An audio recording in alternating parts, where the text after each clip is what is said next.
Guten Tag. Aujourd'hui, nous allons voir comment améliorer l'expression en employant une proposition subordonnée relative.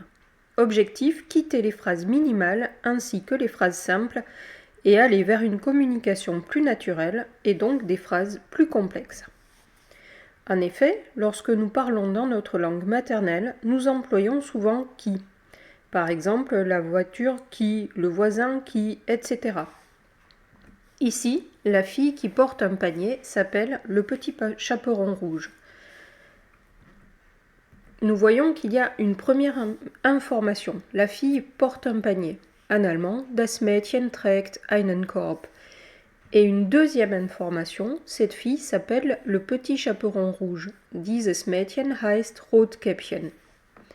Première remarque, nous avons un point commun sur ces deux phrases, c'est la fille. Das Mädchen. C'est ce que l'on va appeler l'antécédent du pronom relatif. Deuxième remarque, nous avons deux informations différentes. Porte un panier et s'appelle le petit chaperon rouge. Trägt einen Korb, heißt Rotkäppchen. Nous allons voir comment combiner ces deux informations et supprimer la répétition de la fille.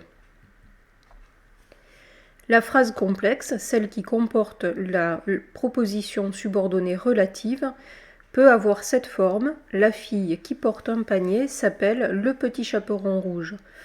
Nous voyons que la fille n'est dit qu'une fois. En fait, ce groupe nominal va être remplacé par le pronom relatif qui. Ici, c'est un pronom relatif sujet. Qui a donc pour antécédent le groupe nominal la fille. On fait exactement la même chose en allemand. Das Mädchen, das einen Korb trägt, heißt Rotkäppchen. Le pronom relatif sujet est das, et l'antécédent du pronom relatif c'est das Mädchen. Il ne faut pas oublier que les pronoms relatifs sont des pronoms, c'est-à-dire qu'ils remplacent un groupe nominal. Ce groupe nominal, on l'appelle l'antécédent. On va donc avoir, en allemand, exactement le même genre sur le pronom relatif et sur l'antécédent. C'est normal, puisque l'un remplace l'autre. Voyons ce que cela donne avec d'autres phrases. Die Großmutter ist alt, die Großmutter wohnt im Wald. On va supprimer le groupe nominal die Großmutter, le remplacer par le pronom relatif sujet, donc féminin ici die, et cela va donner die Großmutter, die alt ist, wohnt im Wald. La grand-mère qui est âgée habite dans le bois.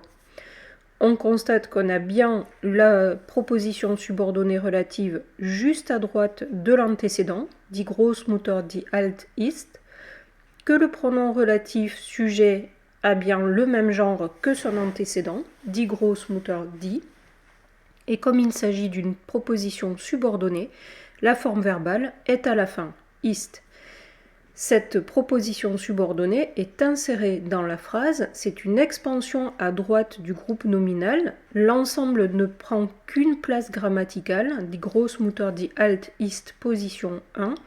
On retrouve donc le verbe de la proposition principale en deuxième position, wohnt im Wald. Et donc, lorsqu'on lit ou lorsqu'on parle, on a bien deux verbes conjugués qui se succèdent, mais c'est tout à fait normal. À l'écrit, il ne faut pas oublier de séparer les propositions par les virgules. Der Wolf hat sich verkleidet, der Wolf liegt im Bett va donner der Wolf, der sich verkleidet hat, liegt im Bett. Rotkäppchen hat den Wolf im Wald getroffen. Rotkäppchen ist jetzt bei seiner Großmutter va donner Rotkäppchen, das den Wolf im Wald getroffen hat, ist jetzt bei seiner Großmutter. Nous avons fait sur les trois phrases exactement les mêmes manipulations, les mêmes transformations. On peut faire un petit bilan sur les pronoms relatifs sujets, car ici nous ne parlons que des pronoms relatifs sujets. Lorsque l'antécédent est masculin, le pronom relatif sujet a la forme der Wolf est remplacé par der. Si l'antécédent est neutre, c'est das Mädchen donne das. S'il est féminin, die Großmutter, die, on a la forme die.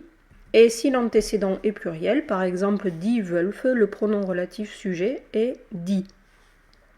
Voilà tout ce qu'il y a à savoir sur les pronoms relatifs sujets et sur la formation des propositions subordonnées relatives. Et en conclusion, n'oublie pas d'utiliser un pronom relatif du même genre que son antécédent, de mettre le verbe conjugué en fin de proposition relative.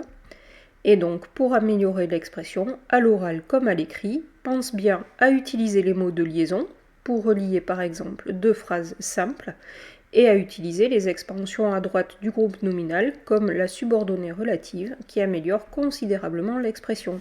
Tchuss!